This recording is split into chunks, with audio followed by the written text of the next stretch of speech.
As promised, here's another batch of independent horror movies, some made with a little scratch, and some made with just a lick and a promise. Let's start binging.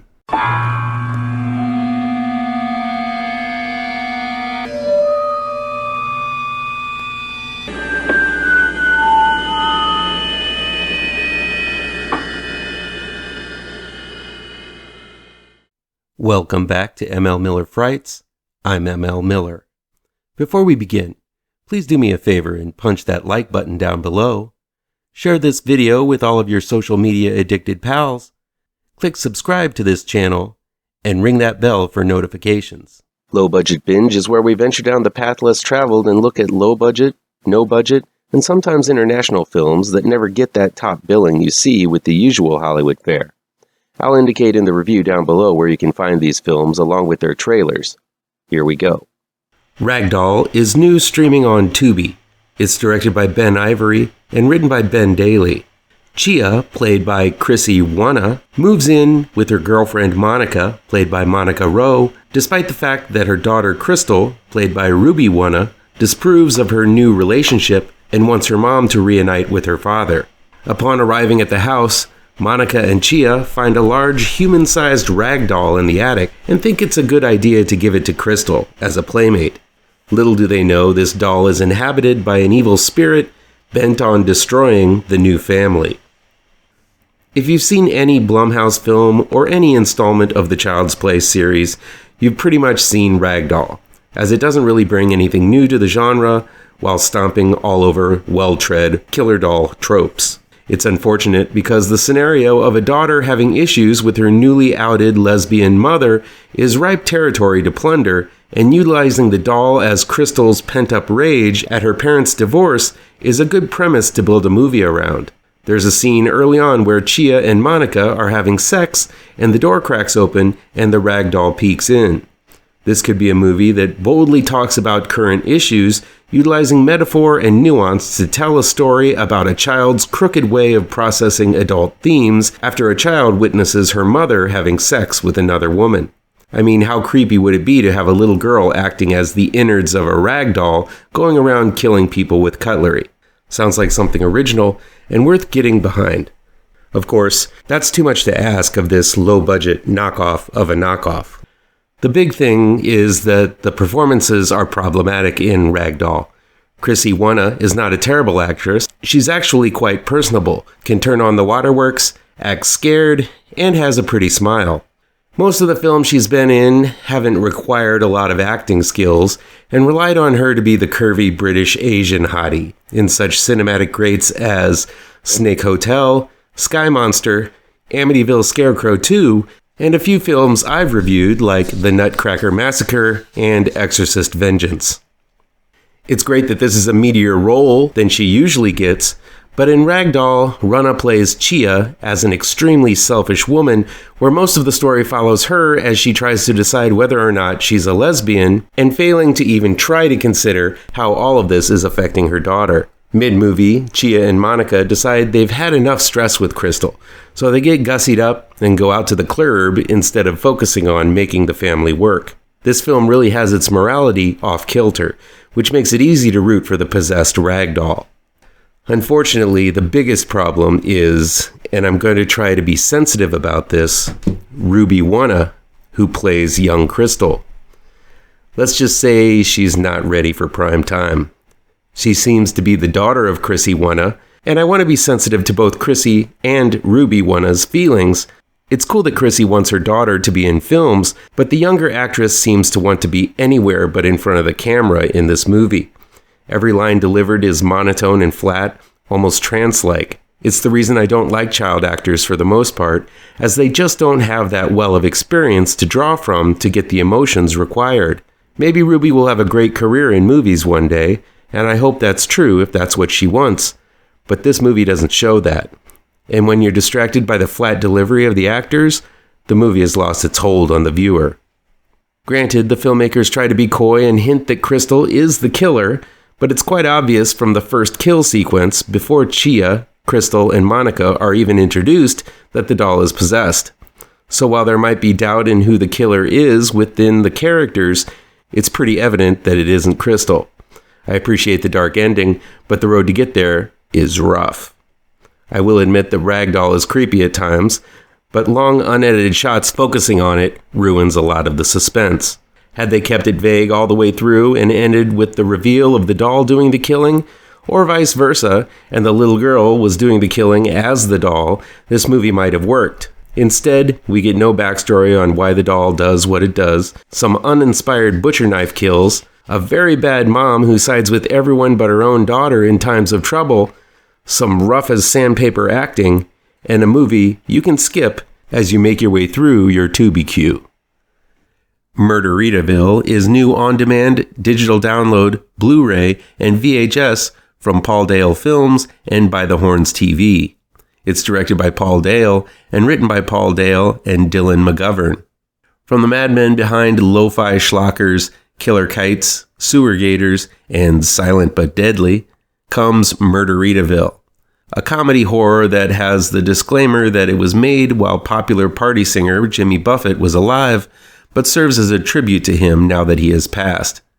Murderitaville follows a group of rowdy Buffett fans on their way to see a Buffett impersonator in concert, but their plans are interrupted by a creature known as Parrothead.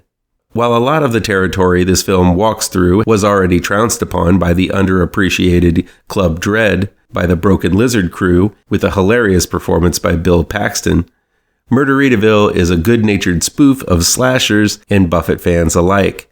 The filmmakers have obviously done their homework, or possibly are diehard Buffett fans themselves, as the script is littered with lyrics from Buffett's myriad of hits, all incorporated well into conversations had by the hapless victims of the Parrothead.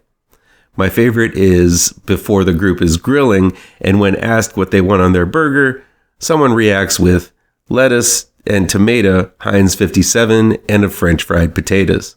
Of course. The tone is goofy and harmless. The Parrothead is a riff on the werewolf, as the curse is passed from one person to the next through a bite, and as long as the infected stays drunk, they're fine. But once they sober up, the Parrothead sprouts its feathers and goes on a killing spree.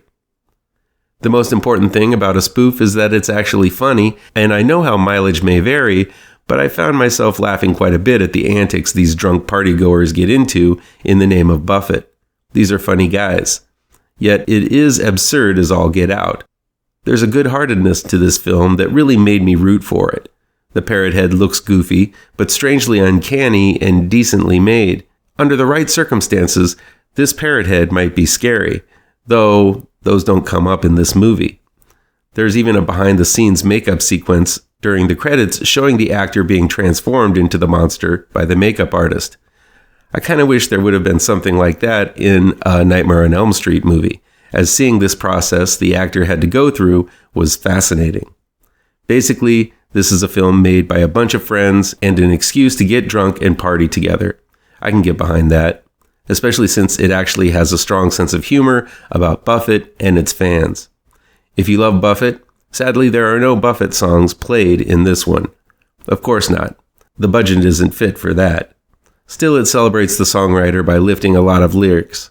If you hate Buffett, you get the experience of enjoying seeing Buffett fans killed over and over again. So it's a win-win on both sides.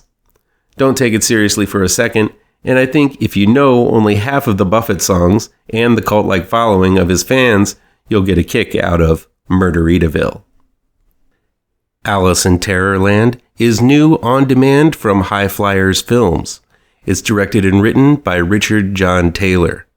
After her family dies in a fire, Alice, played by Lizzie Willis, goes to stay with her grandmother, Beth, played by Rula Lenska.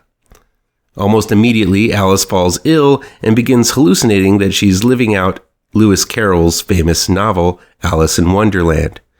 But are these fever dreams all in Alice's head, or are they really happening to this troubled girl? Alice in Terrorland is a bare-bones retelling of the Lewis Carroll classic and set in the modern age. Bare-bones means that it relies on very little effects, preferring to represent the highly fantastical characters that populate Wonderland as realistic and down-to-earth characters. So the Cheshire Cat is a woman bound in a straitjacket, and a scarred Joker smile. The walrus is a big sloppy guy who abducts women. The white rabbit is a serial killer in a bunny mask. The caterpillar is a psychiatrist who blows smoke into Alice's face.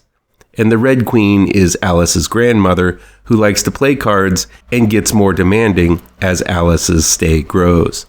I'm all for different takes on the classics, but Alice in Terrorland sadly doesn't push the envelope far enough. Basically, the characters sit in dimly lit rooms spouting quotes from Alice in Wonderland, and that's pretty much it.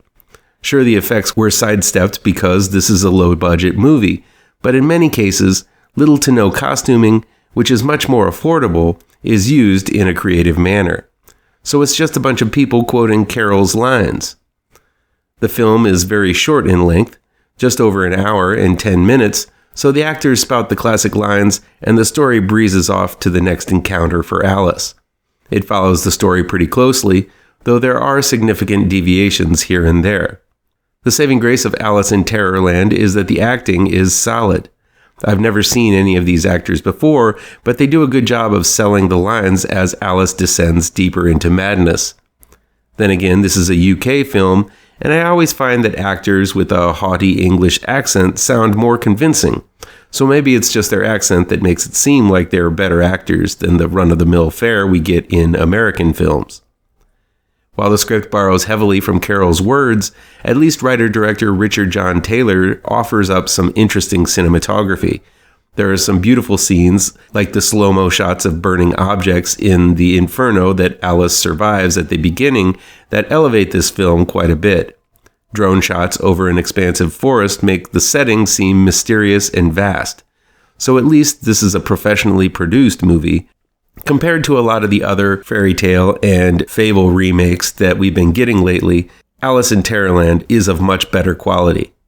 But there needs to be more than simply reading Carol's lines and putting clown makeup on everyone to really stand out as a memorable adaptation of the classic. Alice in Terrorland went for the basic approach, and while that might work as a stage play, I feel this attempt came up lacking in enough creativity to bring something new. This one goes more for the psychological horror approach, and sometimes it can be effectively creepy, as Carol's stories often are. This is by no means a bad film, as production and acting make it look and sound good. I just think if you're going to adapt Alice in Wonderland, you have to swing for the fences, and this is a much more subtle rendition. Frankenstein Legacy is new on-demand and digital download from 101 Films. It's directed by Paul Dudbridge and written by Paul Dudbridge and Jim Griffin. After Victor Frankenstein passes on a schooner in the Arctic, his diary falls into the hands of a swarthy sailor, who passes the notebook on and on until it reaches the hands of Millicent Browning, played by Juliet Aubrey, a rebellious scientist and noble wife of the bedridden Robert, played by Philip Martin Brown. Though she's attempting to conquer death as Frankenstein did before Robert passes away, Millicent is disappointed and distraught that Robert does indeed succumb to his ongoing illness. Though Millicent's son William, played by Matt Barber, and daughter Clara, played by Kate Sheridan, disapprove of her research, they discover Millicent has brought Robert's body back to life, but the curse of Frankenstein's fight against death seems to have followed this diary, as the monster that rises fails to resemble their fallen patriarch. Frankenstein Legacy feels like the Mary Shelley's tale through the lens of Downton Abbey. The production value of this period piece seems to be strong, as everything looks and feels authentic from the era this story is supposed to take place in. So you've got horse and carriages, cobblestone streets, authentic dress. There really seems to be a lot of effort in making this look like a large-scale production. On top of that, the acting is top tier as well. I just spoke about my tendency for a bias with British films, as the accent makes everything feel elevated, proper, and well-versed. So my shrewd eye towards bad acting is not as keen here. Still, everyone seems convincing to their various roles. The script also is quite barbed, as the lines these noble people speak to one another are cleverly phrased, even though it seems as if all of them loathe one another. The interactions in Frankenstein Legacy feel like something one would find on an ongoing soap opera, with much ire thrown around family members and their servants. Noticing this forked-tongued dialogue, I found myself paying more attention to the lines than I usually do in hopes not to miss any especially dank zingers cloaked in pleasantries. The story itself is where things get a little more mundane. For the most part, this is Frankenstein with different characters, as the same mistakes that Victor Frankenstein made are done by Millicent. The monster is less than human, of course, and while there is a bit of a twist as Millicent brainstorms the problems she's experiencing with the monster, requiring her to continue to repair her monster with newer, fresher parts, it still is a pretty standard Frankenstein tale. While most Frankenstein stories are period pieces, Frankenstein Legacy highlights this aspect more than most, giving it an air of authenticity and a bit of distant haughtiness to the characters. If you don't mind the PBS period piece atmosphere and you love Frankenstein as much as I do, I think you'll find Frankenstein Legacy something to search for. Well, there were 4 more independent horror films. Which ones look good to you? And which ones are you going to skip? Let me know down in the comments.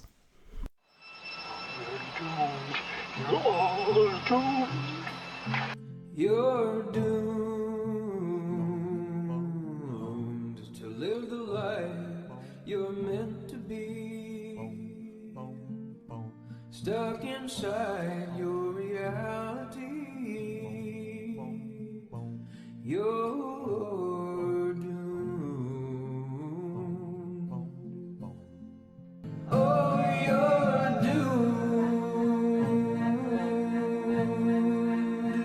You're doomed.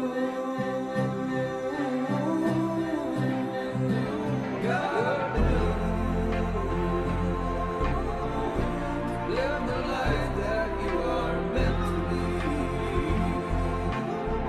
To live inside